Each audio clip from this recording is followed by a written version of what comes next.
Greetings.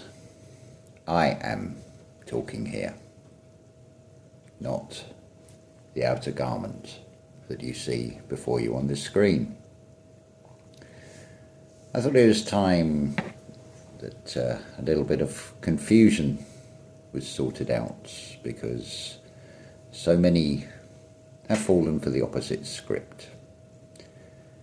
So let's give you a key. Think of tower, bridge. Yes, you can see what is described as the Satarian style of it. But let's really have a look at it. What have you got?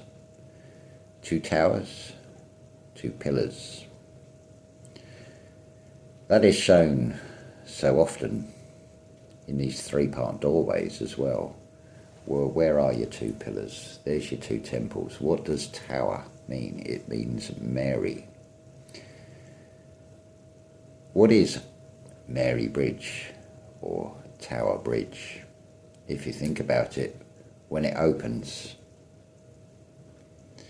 when the 2 halves lift, does it not form basically a pyramid shape?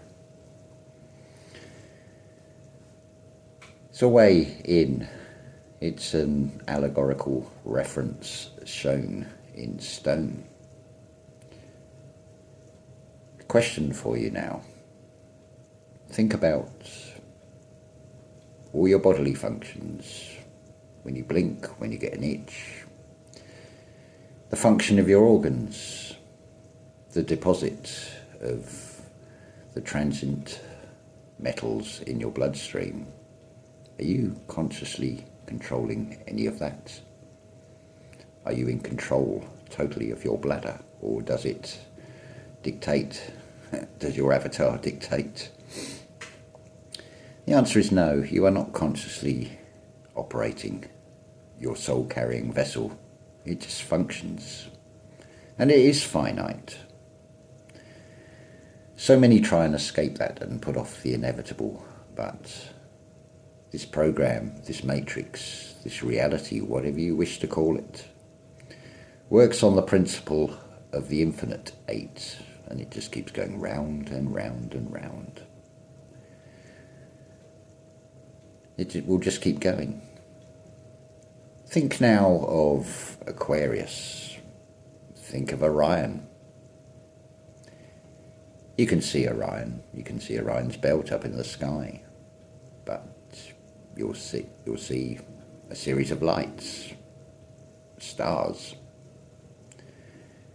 Funny enough, if you look at the depictions, images and things, either Aquarius or Orion is pictured as a man. So I ask you, when you look up at the sky with your eyes or with a telescope, do you see a man, or do you see something else?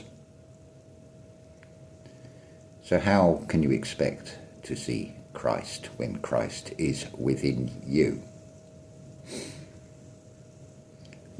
It tells you quite clearly in Scripture to not make graven images, because in whatever form that Christ appears, it's not going to suit everybody. I mean, let's face it, I got a pretty close perception with this garment to what the Christian or Western world will see, but it won't suit the world of Islam or anywhere else. They won't be happy with that image, because the image that they're shown is more tailored to them. We turn now to the subject of generations and Genesis. Keep in mind about what I've said about constellation and stars being given a personification in the form of a man. Well, let's take the 7 generations.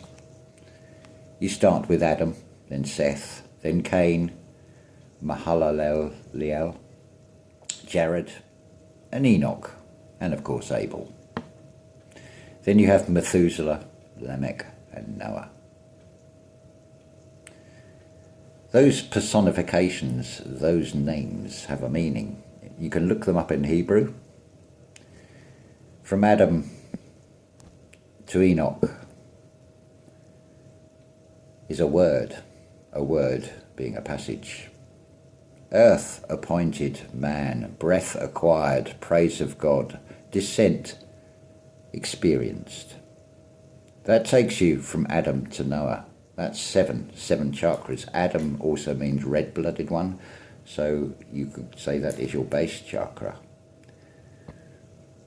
The Enoch, the experience, is up here, that you take up there to your heavens. It tells you quite clearly, with those names that have been personified, an instruction of what to do and the reason why. It is because the Creator became man, so man can remember and become the Creator once more.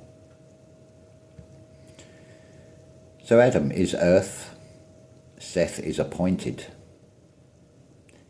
Enos is man, Abel and Cain is breath acquired, the breath of God, the spirit that animates. Then it's in praise of God, a descent into experience with Enoch. So it tells you quite clearly there that you have descended. Then from Enoch, who is your truth-seeking part, you have Methuselah, Lamech and Noah. Well, Methuselah is man of the javelin. All these meanings are from the Hebrew. That is depicted as the thunderbolts being cast down from God in the sky. Because all these things are always personified. But the javelin is also a lightning bolt, it is a spear, it is your spine when you are descended into earth. Lamech means to make low, and Noah is to rest, because it is always flipped over. The highest point is to ever rest. It is giving you an instruction of what to do. So when Cain kills Abel, you're suffocating yourself, basically. Your own jealousy, your own ego aspect. They've most likely been swapped over because Abel, Baal, Cain. You can apply these labels whichever way you want, it matters not. They are all states of mind. Every personification is a state of mind and a great play in which you play. The question you need to ask yourself is, which page of the scripture are you on?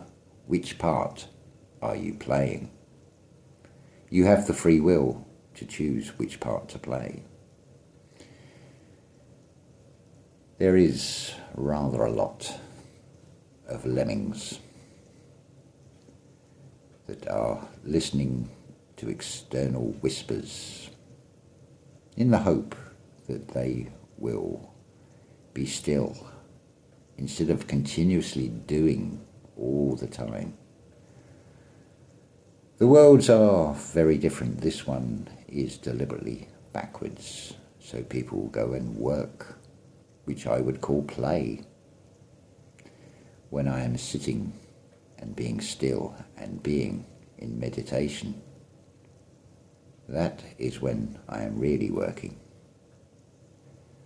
But to the unconscious, they would say, I am doing nothing, because they know not what they do, because they have not found it within themselves to unlock the keys to the kingdom that will be given to you if you seek it first within inside yourself. It tells you quite clearly in scripture about this as well, does it not?